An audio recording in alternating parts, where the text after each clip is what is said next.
السلام عليكم يا جماعه، عاملين ايه؟ النهارده ماتش الاهلي والزمالك الساعه 8 في استاد القاهره، القمه رقم 31. ويا رب يا رب النادي الاعظم في التاريخ يكسب، عشان احنا مش حمل خساره ولا تعادل والله. اصل ده زيزو وامام عاشور وجراديشار وكميه لعيبه اصلا مش في حالتها في الاهلي دلوقتي. انت هتكسبه امتى؟ اتمنى من لعيبه الزمالك تنزل ضغط زي ماتش الحرس. انت اول 10 دقايق ولا ربع ساعه انت نازل ضاغط لحد ما تجيب جون. جبت جون تهدى شويه، خلاص العب على الهجمه المرتده، او تنزل ضغط تحط التاني. اصل ما تركنش الدفاع، ما تركنوش زي ماتش الحرس كده. واتمنى من يانيك فيريرا لو دخلنا جون في اول ربع ساعه حاول تدخل الجون التاني.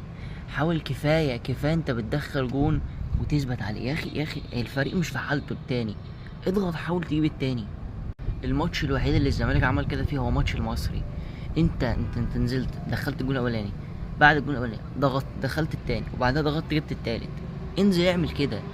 واتمنى من جمهور الزمالك يشجع اللعيبه اللي اول مره تلعب قمه، زي محمد اسماعيل لو لعب، وادم كايد، وعدي دباغ، واخوان الفينا، ومحمد صبحي مع انه لعب ماتش قمه، ولكن هو بينزل ماتش القمه دي متوتر. انت قبل الماتش اقعد حمس اللعيبه كلها، وبالذات يعني اللعيبه اللي انا قلت عليها دي. تعالوا نتوقع تشكيله نادي الزمالك تشكيله النادي الاهلي، وفي الاخر نتوقع النتيجه. اتوقع تشكيله نادي الزمالك هيلعب بمحمد صبحي، دي تشكيله توقعاتي وتمنياتي. محمد صبحي في الجون، والدفاع حسام عبد المجيد ومحمد اسماعيل مش الونش، عشان اخر 3 ماتشات هو اللي لعبهم جنب حسام عبد المجيد، ومحمود بن تايج وعمر جابر اللي هيبقى عليه ماتش كبير قوي، يعني هيبقى تريزيجيه وهيبدل بن شرقي عليه، فاتمنى دونجا او حد ينزل يساعد معاه. خط النص دونجا، عبد الله السعيد المايسترو، وناصر ماهر اللي اتوقع النهارده باذن الله هيدخل جون.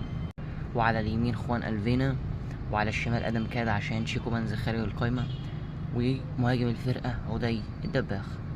تشكيله الاهلي هيلعب محمد الشناوي، ياسر ابراهيم، ياسين مرعي، محمد هاني، بقى كوكا او العش، مروان عطيه، اليو ديانج، محمد علي بن رمضان، وتريزيجيه. واتوقع هيلعب بطاهر. وفي الهجوم محمد شريف اللي اتمنى نمسكه عدل، مش ناقصين بقى يرزع لنا هاتريك، والله مش ناقصين.